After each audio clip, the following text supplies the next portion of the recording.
అమ్మా ఏం చేస్తుర్రు? ఏం వండుతున్నామంటే ఏం లేదు, చికెనేనా? చికెనే. ఇట్లా ఏం కలిపినావు?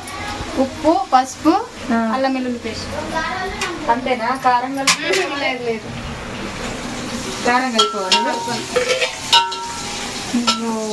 మా ఫ్రెండ్ అయితే చికెన్ నా కోసమే చేస్తుంది అనమాట. ఎందుకంటే అన్నయ్య ఇట్లా మటన్ తింటాడు, మంచిగా మటన్ చేయకుండా నా కోసం చికెన్ చేస్తుంది మా ఫ్రెండ్.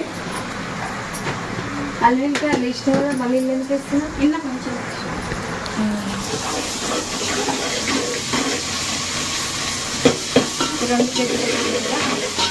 ఓపిక బాగుంది రమణ నీకు. ఇక పూజ అయితే కంప్లీట్ అయిపోయింది. ఇక వచ్చి వంటలు స్టార్ట్ చేసింది. మరి నువ్వు హెల్ప్ చేయొచ్చు కదా అంటారు. నన్ను ఏం చెప్తావు? వద్దు, నాకు